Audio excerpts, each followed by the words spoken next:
So in this video I'm going to try and give an overview of the electric flat earth, or the world galvanic model, and that's basically where I've applied the galvanic cell and the thermogalvanic cell to the world.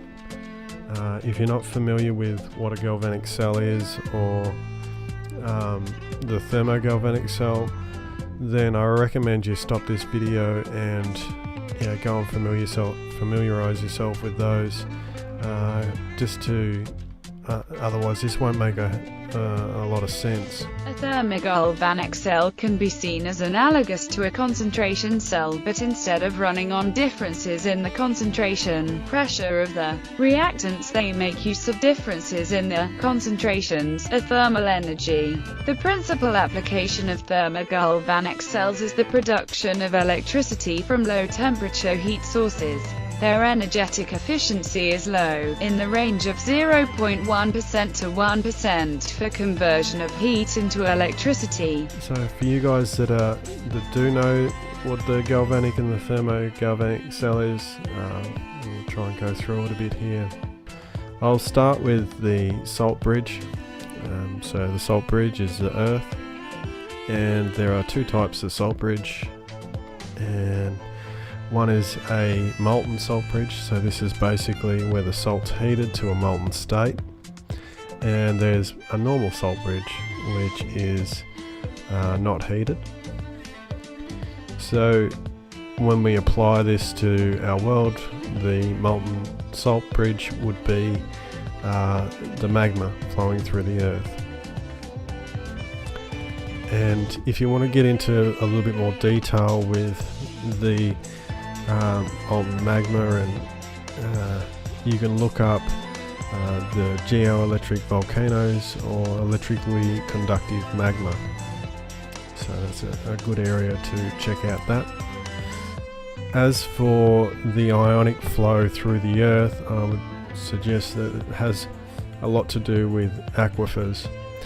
So aquifers have 1,000 times more water than all the world's rivers and lakes. So just to give you an idea of how much water is actually underneath the earth there, or flowing through. These also contain nitrates, so what we're interested in for the salt bridge is mainly the potassium nitrate. So from the salt bridge we have the flowing out of potassium nitrates. The salt bridge itself is neutral. This is due to the ions flowing back and forth, so you have positive ions moving in and negative ions moving in, and they coalesce and create a negative charge. So let's move on to the electrolytes. So in a galvanic cell, usually you would have the anode and the cathode in the electrolyte itself. So you would say that the oceans are electrolyte, but in this case they're in the atmosphere. So I've done a whole video explaining this atmospheric electrolyte and how this could be possible as well.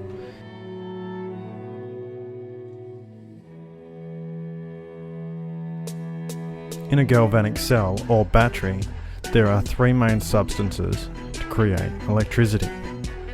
These three substances are sulfur, salt and mercury, or in other words, sulfate, sodium chloride and water. So here's an article showing the principal constituents of seawater, and we can see here sodium chloride, the sulfate and the potassium. So I'll leave this article in the list below as well. This is an article showing hydrogen production using seawater as electrolysis. So this article shows the sources of sodium in atmospheric fine particles. It also shows that there's potassium as well. So this is an article analysing the spectrum of light coming from the moon, and what they've found, and it says it here, in 1988 the lunar sodium atmosphere was finally discovered, and then the potassium atmosphere. So again, it's backing up the idea that there is an electrolyte in the atmosphere and the moon acts as an anode. So switching gears a little bit here, I came across this image while doing some searches, and what you can see is Mercury in the middle, and that's the symbol for Mercury there. You have the sun and the moon on either side. The sun would be the cathode, the moon the anode. He's holding two staves, and obviously they're again symbolizing the cathode and the anode. You've got the open wings on the top and the bottom, and basically that's showing that there's electricity. So I thought that was interesting. There's probably more to it, but I'll let you guys have a look at it. So furthering the idea of Mercury as water, but also as the element Mercury, we have the Western cell. The Western cell is a wet chemical cell that produces highly stable voltage suitable as laboratory standard for calibration of voltmeters. The chemistry of it. The anode is an amalgam of cadmium with mercury, with a cathode of pure mercury over which a paste of mercurous sulfate and mercury is placed. The electrolyte is a saturated solution of cadmium sulfate, and the depolarized is a paste of mercurous sulfate. So another interesting article I came across that I thought I'd share. This one's called Transmutation in the Electrolysis of Light Water, Excess Energy and Ion Production in a Gold Electrode. So basically it's saying that there's overunity and the transmutation of elements. Finally, I'd like to leave with this image and see what you guys think of it. And it's basically showing all these towers on this old building. And you know, one of these could be a cathode and the other an anode. I'm not sure which one, but you can see there's a lot on here, and even if we zoom in at the back, they look like they've got banks of these collectors. The atmospheric electrolyte is sort of a part of this process of distillation, where the heat from the sun energizes the oceans, allows them to lift up elements. But there's a secondary process that's happening to move the elements around as well, and I would suggest that this is the thermogalvanic currents and the ionic movement. I've done a video on this called Electric Oceans. So that movement of currents, that circling of currents is suggest pretty crucial to the moving of materials around. So we move up to the anode.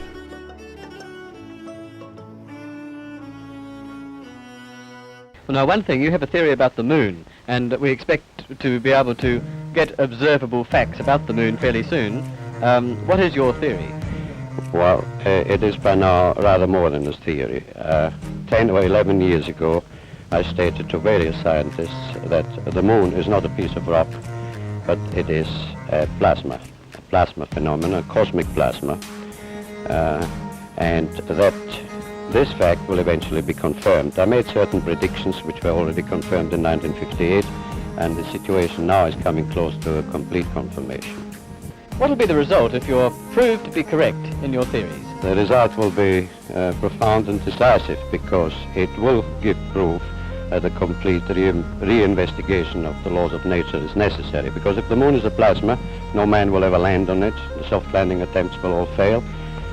That means that the mass of the moon is less, far less than is currently assumed. It's in a different state of energy, and it has far less mass. And that means that if it is proved that the moon is a plasma, then all gravitational theories are out, and a new concept of the cosmos and of its laws has to be evolved.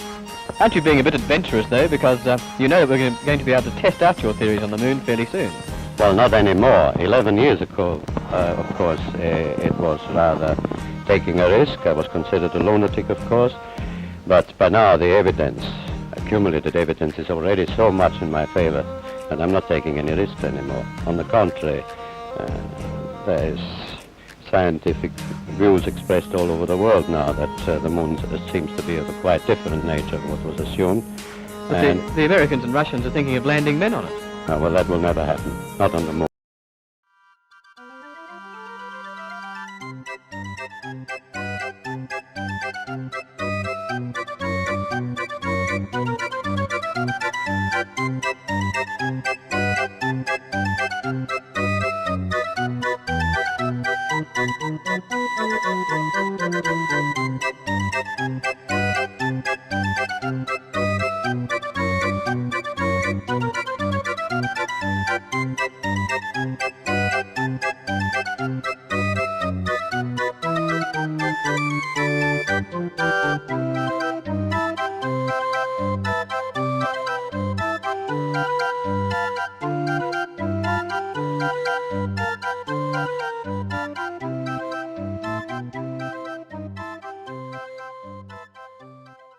which is the moon. The other planets are mainly anodic in their state. We'll focus just on the big two, and so what I've suggested is that the moon is silver, and when you see the moon, you see all the pitting and that whitish sheen, and the pitting is basically from the sulfur eating away at the silver, and the whitish sheen from the salts. So the anodic side is basically the negative terminal of negative polarity, the negative terminal, whereas the opposite of this, so this is a polarity happening between the anode and the cathode, and the positive terminal, which is the sun. So as a side note, if you're interested in how the moon can become invisible, you just have a search of silver nitrates in high voltage and it'll get you somewhere close.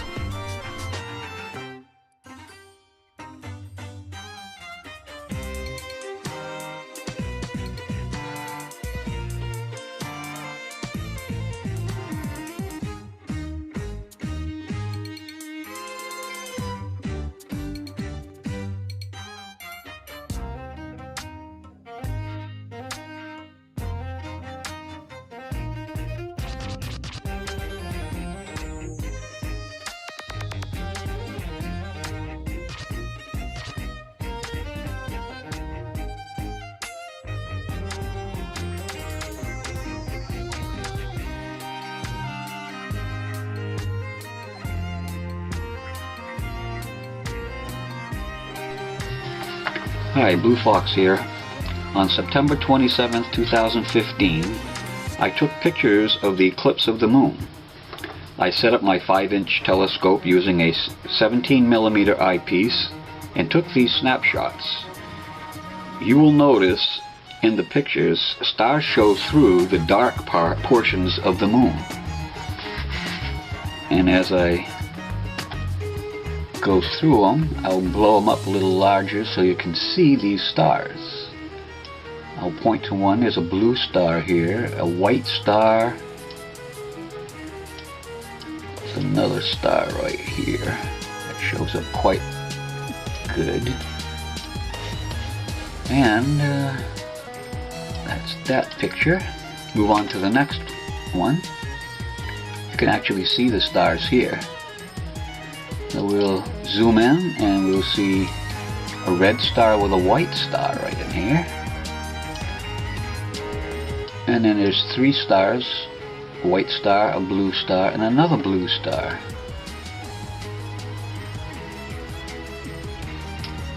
And there's a white star pretty much over here.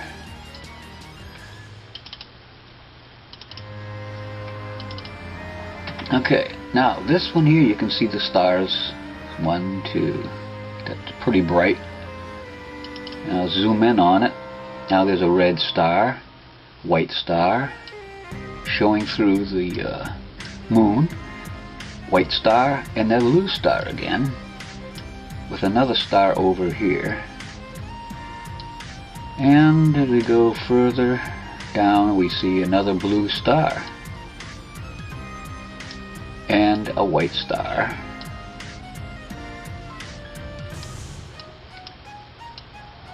There's more stars that I'm picking up on this film. They do have 2 stars out here and on the edge, but this is basically closer to the left side of the moon. Moving on, you can see 2 stars here.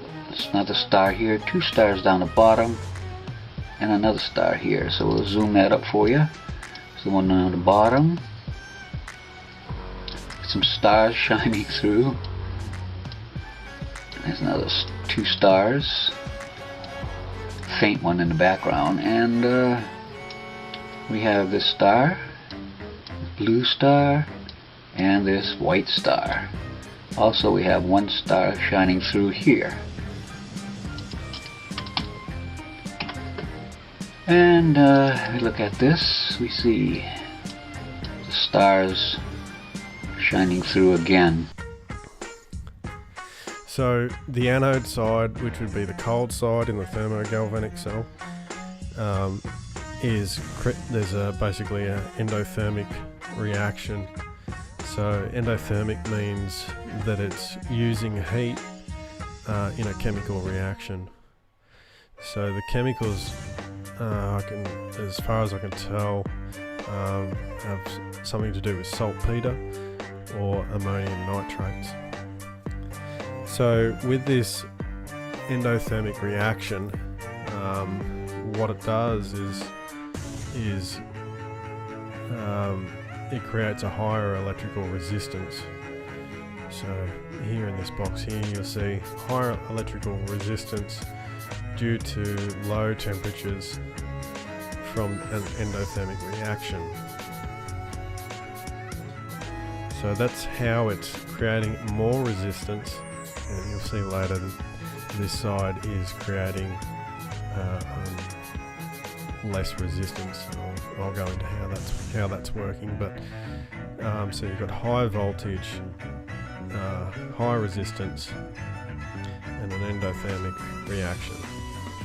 So the polar opposite to that is you have lower electrical resistance, you create more heat, and you increase conductivity. So this side here is a exothermic reaction. So that's the reaction that's happening on this side is basically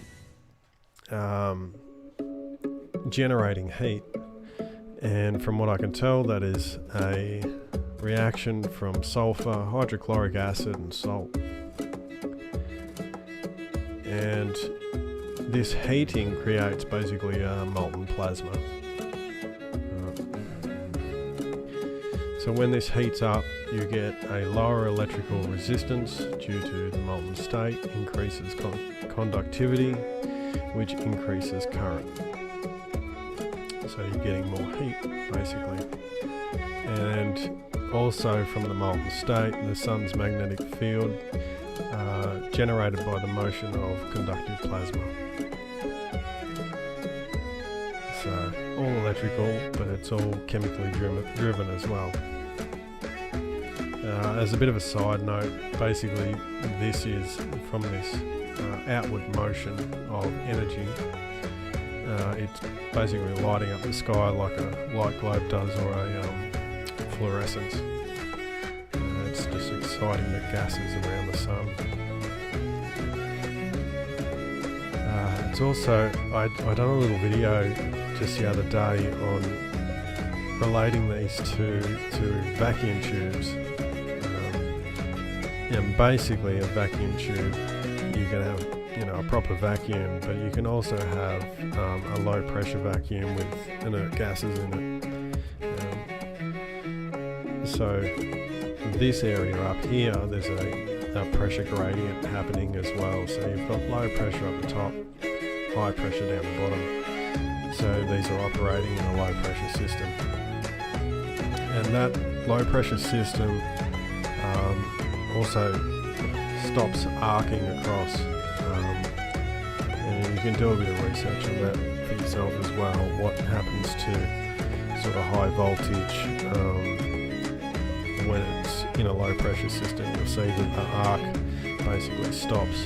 That doesn't mean that there isn't a flow of electrons going through. So the ionic flow basically coming from the lit side of the anode going towards the sun to create that reaction. So sort of getting pulled off in a sense. These ions are getting drawn off the moon, and in a sense you could see that there is the polarity to the moon itself. It's also worth noting that gold and silver are both not magnetic in a sense. Maybe in a molten state, don't know, but silver definitely not magnetic. I think too much magnetics in this system would actually cause some problems, but the ions themselves definitely create a flow, a magnetic flow as well. So as soon as you've got a flow of electrons or ions, then you're going to get a magnetic field generated. Alright, so if you're struggling with the idea of planets being metallic, or how they could stay in the atmosphere like that, then you can look up planetary levitation. So in regards to that, you would look up high voltage, so you can see that you can levitate metals with high voltage, and you can also levitate metals with high electrocurrent. So this is high current on this side, high voltage on this side, high resistance, low resistance. So you can see the polarity happening between the two. What else? The electrical, the distillation of elements is really important to this operation as it moves through, lifting up, heating the oceans, lifting up the ions and the particles and lifting them up and creating a cycle through that way. The air currents will also be playing a major role in moving, cycling elements through and ions through.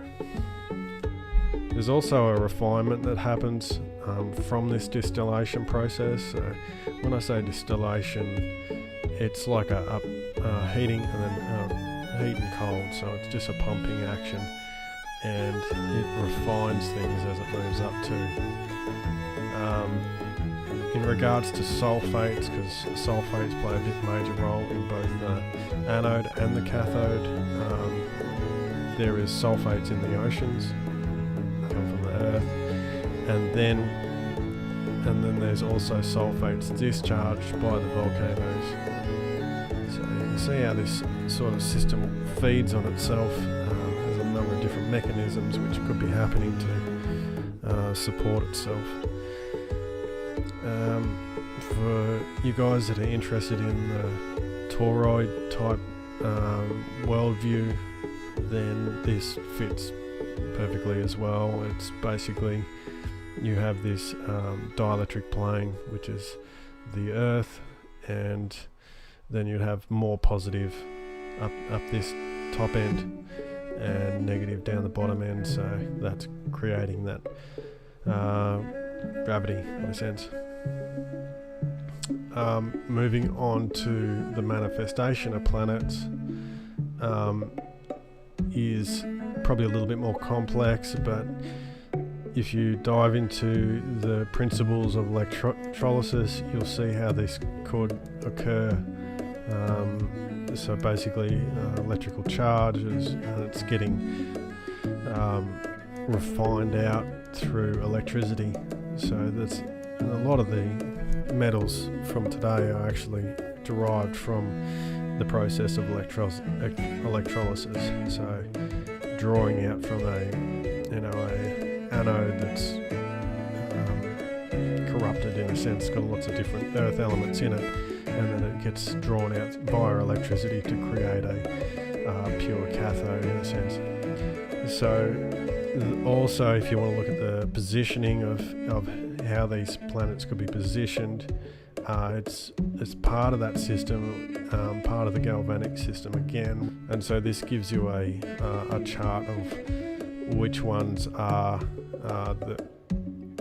from least noble to most noble. So least noble means that they're more anodic, and most noble means that they're more cathodic. So on this scale, planetary scale, if you're just using the 7, then Saturn would be lead, so it's the most anodic, and gold would be the most cathodic, so the most noble. Alright, yeah, quickly as well, there's air production on the anode side, there's hydrogen production on the cathode side. This one's more alkaline in nature, so the moon's more alkaline in nature, the sun's more acidic. You also got the 4 element play, so that's going well back. We have earth, water, air and fire, so you can see that cycling around as well. So I think that'll about do. Hopefully that gives you some ideas about what, puts it all together for you in a different way, and hopefully it's easier to understand. Anyway, thanks for watching.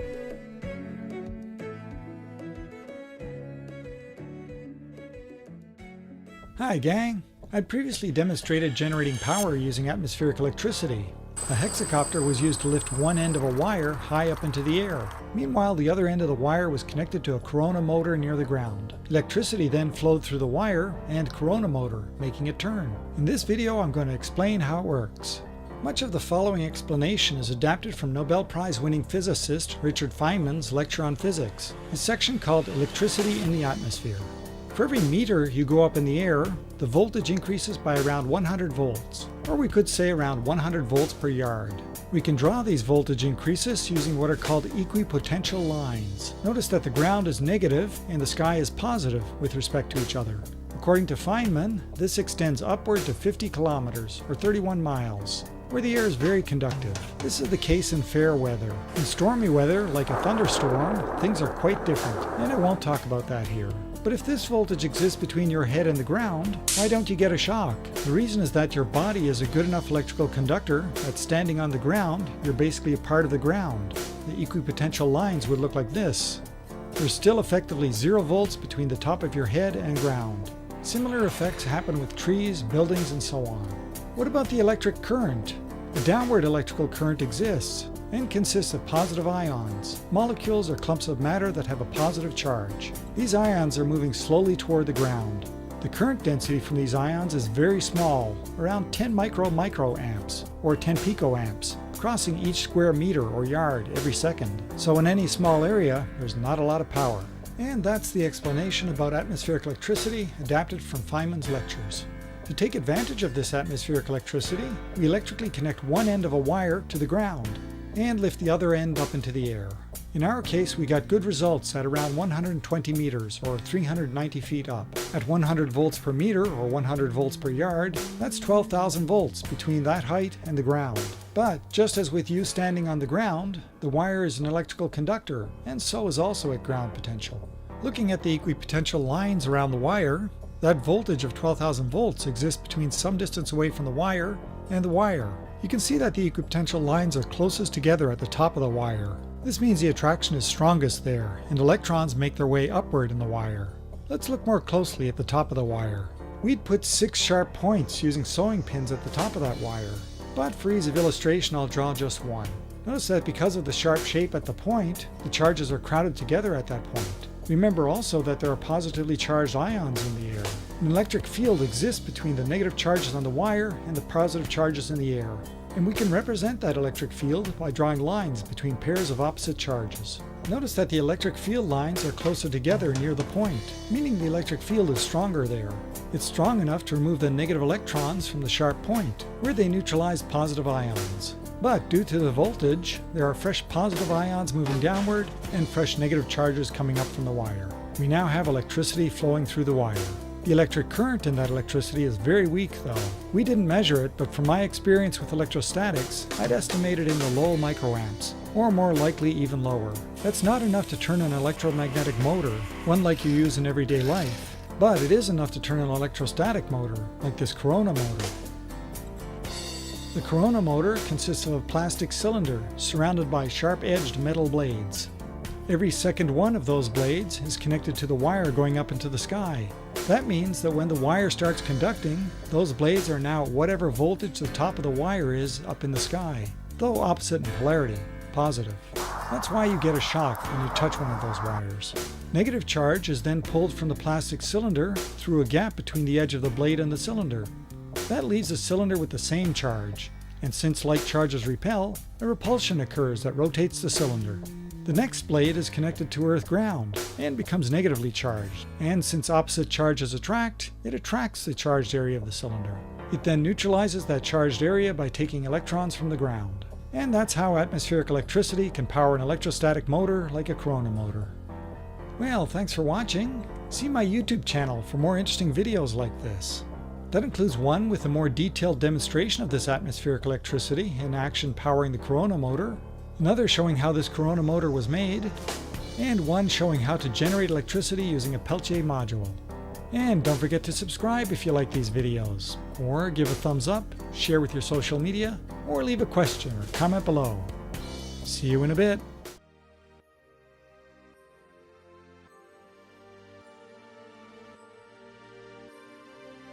Ashes to ashes, and dust to dust.